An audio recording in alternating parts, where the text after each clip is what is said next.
I am 40 years old, I'm a husband and a busy dad, and between juggling kids, career, and family, over the last few years I've managed to reclaim my fitness, build muscle, and maintain under a 12% body fat. I'm going to compress 5 years worth of brutal fitness trial and error into this one video so that you can skip all the mistakes that I made and get results that actually last. If I was going to start my fitness journey over today at 40 years old, here are the 3 core pillars that I would focus on. Pillar number 1 being exercise.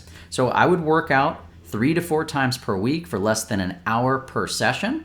And I'd break those workouts out into 2 separate parts. First, strength, and then conditioning. Part 1, let's talk about strength. We want to focus on compound lifts, which we believe are the foundation. And the movements that we're going to be doing are things like squats, deadlifts, presses, and rows. And what this does is it generally will work one primary muscle group and then indirectly work several others. Take the squat, for instance. It's going to work out primarily legs, but indirectly, you're going to hit your glutes and your core. Deadlifts, for instance, is going to be the posterior chain, but you're also going to work your back and your grip. And then when it comes to things like bench presses, it's going to work out your chest and your triceps, and of course, some of your shoulder. During these working sets, we want to focus on something called progressive overload. This is essentially when you gradually increase the weight, the reps, or the intensity over time. So let's say you start out at 100 pounds for a particular movement. If you add small jumps throughout, your training over the course of weeks and months, it can add up to a pretty sizable amount of strength increase over the course of 1 year.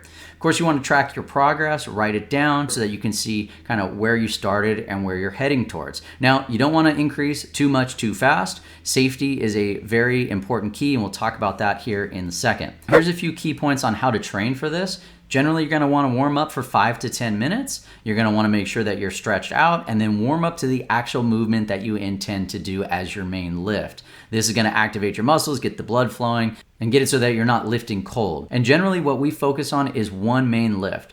Either a push, pull, or leg exercise typically. Let's say we're going to focus on legs and we chose to do front squats. We're going to warm up to the weight that we want to do for our working sets so that we're not starting this cold. And then we want to do 5 sets of 5 repetitions each. We do this all the time, 5 by 5s. But of course, you can vary the sets and you can vary the reps depending on your preference here. But generally, we're going to work up to a heavy weight that is challenging but also doable. It's not compromising our form. It's making sure that we stay safe during these lifts. You're going to want to rest 1 to 2 minutes in between sets, allow your body to recover because this weight tends to get a little bit heavy. If you only have 3 days a week to work out in the gym, I would keep the splits very simple. Start with maybe legs and then do push and pull. So on day 1, you can do legs, you can do squats, maybe front or back squats or cleans. On day 2, you can do push exercises, which are going to be like your bench press and your overhead press. And then on day 3, you can do a pull exercise, which would be like deadlifts or rows, stuff that's going to work your back and your biceps. Now let's move on to part 2, which is conditioning.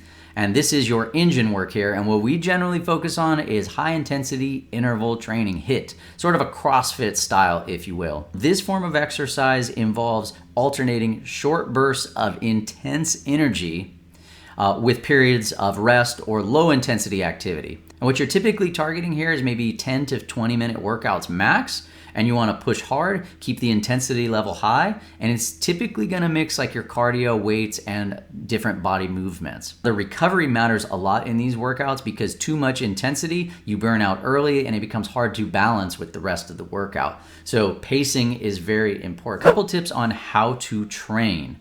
I generally am going to do conditioning after the strength training portion because what I have found is that if I do conditioning first, I generally unload the tank and then I have no energy left to actually do the strength training. Typically some form of Metcon, metabolic conditioning, AMRAP, which is as many rounds as possible, EMOM, every minute on the minute, or maybe a certain amount of rounds per time. Now these are rather intense, so once you complete the workout, make sure that you cool down, walk, maybe stretch a little bit. All right, and wrapping this up, the core principles and key takeaways for strength and conditioning.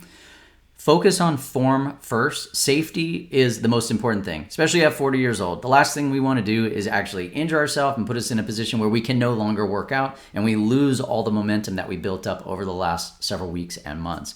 So stay away from this right here. No ego lifting.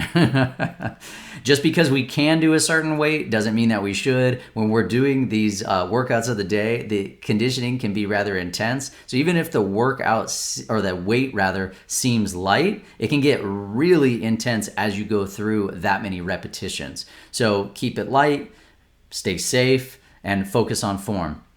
Second thing, consistency is the key to progress, and it wins out every time. Doing 2 to 4 sessions per week can build lasting strength. We want to focus on big movements first and prioritize these compound lifts so that we can make sure that we stay strong and are able to chase around our kiddos. Then of course we want to train hard and keep it short. We don't need to spend hours in the gym every single day to see meaningful results. And then lastly, we want to do a variety of different movements so that we can stay engaged and we don't burn out on doing the same thing over and over. All right, pillar number 2, nutrition. This is going to be fuel for the busy dads. And this was probably the single hardest thing for me to actually get dialed in. And if I'm being totally truthful, I still work at it each and every single day and each and every single week. But I will share with you the number one thing that helped me get my nutrition dialed in, and that is I focused and prioritized protein at each and every single meal. I target 1 gram of protein per pound of ideal body weight. For me, that's 150 pounds. And so I try to hit 150 grams of protein per day. That's it. And that's the only thing that I'm really tracking at this point. Sourcing my protein, I try to keep it really simple. I'm looking at whole foods and lean meats. I try to do things like chicken, fish, beef, and I will have some Greek yogurt and cottage cheese as well. With snacking, I'll look to things like protein bars if I need to supplement a little bit, or maybe beef jerky. Now, the second thing that really helped me stay consistent was meal prepping. So what I like to do is buy in bulk to save some money, meal prep to save some time, and I personally carve out a few hours on Sunday to bulk prep the proteins for the week. So I'll cook the chicken or the tri-tip, and I'll set it up to where it's all ready to go. What I found is that it saves time, it lowers stress, and it keeps me consistent when everything gets chaotic. So to recap, prioritize protein and focus on meal prepping. And once you can do that consistently, then you can layer in things like counting calories and tracking macros. All right, number 3, recovery. This is gonna be the secret weapon at 40 years old. And if I had to pick one thing that would make or break your progress here, it would be sleep. I generally target 7 to 8 hours per night, which I know can be very difficult with kids, because the one thing that we can count on with youngsters is that they are unpredictable and their sleeping patterns are. So we never know if we're gonna be up all night or up in the middle of the night, which throws everything off. But the goal, the general target, is gonna be 7 to 8 hours per night. And this is coming from a guy who's more of a night owl, who really struggles to get to bed, and sometimes I struggle to stay asleep. I try to limit devices at least an hour before bed, or at minimum I put it in night mode, because I know it's almost impossible to not be on our phones or watching some TV right before bed. The other thing that worked really well for me is breathe right strips. Sometimes I had trouble breathing at night, and what I found worked really well, I throw a breathe right strip on, and it allows me to breathe through my nose, which just kind of keeps things flowing a little bit better, and I tend to sleep a little deeper. Now, on nights that my mind is really running and I'm struggling to fall asleep, what I found also helps very well is I'll put in an earbud and put on a long form podcast on low, and it really helps redirect my mind's attention, calms me down, and I found that I tend to fall asleep a lot faster. And then lastly, something that I tried more recently is I started taking magnesium within an hour about going to bed.